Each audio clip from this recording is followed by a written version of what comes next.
नमस्कार, मी लतिका। आज मी तुम्हाला सोड्याची झणझणीत अशी चटणी बनवून दाखवणार आहे। त्यासाठी बघा हे सोडे घेतलेले ते बारीक आकाराचे सोडे आहेत आणि ह्याला मी कमीत कमी 10 ते 15 मिनिटं झाले पाण्यामध्ये भिजत घातलेले। सोडे किती आहेत तर ह्या वाटीने सपाट वाटी भरून सोडे आहेत। तर तुम्ही जास्त पण घेऊ शकता आणि कमी पण घेऊ शकता। फक्त ह्याला धुताना असं जरा चोळून धुवायचं जेणेकरून की रेती खडे जे मीठ असते ह्याचं जास्त प्रमाणात ते निघून जाईल। पॅन गरम करत ठेवलेला आहे, त्याच्यामध्ये आपण आता हा कांदा टाकून भाजून घ्यायचे। तर एक मोठ्या आकाराचा कांदा घेतलेला आहे, तुम्ही बारीक आकाराचा जरी घेतला तरी चालेल। या कांद्यामुळे तुमची चटणी काय खराब वगैरे होणार नाहीये। हा कांदा आणि मिरची आपण भाजून घेऊया। मिरच्या किती घेतलेल्या आहेत, ह्या 5 मिरच्या घेतलेल्या आहेत आणि ह्या तिखटवाल्या मिरच्या तुम्ही बिन तिखटाच्या जरी टाकल्या तरी चालेल आणि ह्याच्यामध्ये तुम्ही सुकी मिरची टाकली तरी चालेल। पण काय होईल माहितीये का, सुक्या मिरचीपेक्षा ह्या हिरव्या मिरचीची एकदम चव एक नंबर येते। तर आता हे मी भाजून घेते। अशा पद्धतीत बघा हलवून कांदा चांगला भाजायचा। ह्याच्यावर बघा मिरची पण भाजली गेलेली आहे, सगळीकडून डाग पडलेले आहेत। आता मी एका प्लेटमध्ये काढून घेते। कांदा आणि मिरची मी काढून घेतलेली आहे। तर ह्याच्यामध्ये बघा एक चमचाभर तेल टाकायचं, छोटा चमचा टाकायचं, जास्त टाकायची गरज नाही आणि गरम होऊन देऊया।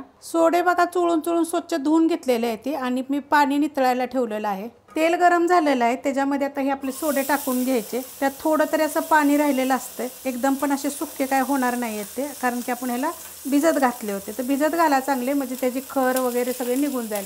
गॅस बारीकच आहे, बारीक गॅसवर ह्याला 2 मिनिटं मी एकसारखं परतून घेणार आहे। 2 ते 3 मिनिटं झाले बघा, मी एकसारखं हे परतून घेतलेलं आहे तेलामध्ये। बघा असा कलर आला पाहिजे, एकदम पण असं लालसर असं करायचं नाही, असं साधारण 2-3 मिनिटांमध्ये असा कलर येतो बघा, चांगले भाजले जातात। तर गॅस बंद करायचा आणि त्याच तव्यामध्ये आपल्याला ठेवायचे थंड होस्तवर। मिक्सरचं भांडं घेतलेलं आहे, त्याच्यामध्ये बघा हे कांदा आणि मिरची जी आपण भाजून घेतली होती थंड झालेली आहे, हे टाकून घ्यायची। कोथिंबीर बघा धुवून पूर्णपणे पाणी बघा असं नितळून घेतलेलं आहे, बिलकुल पाणी नाही, असं सुक्क झालेलं आहे पूर्ण। एक गड्डी लसूण आहे, 1 चमचा जिरं आहे।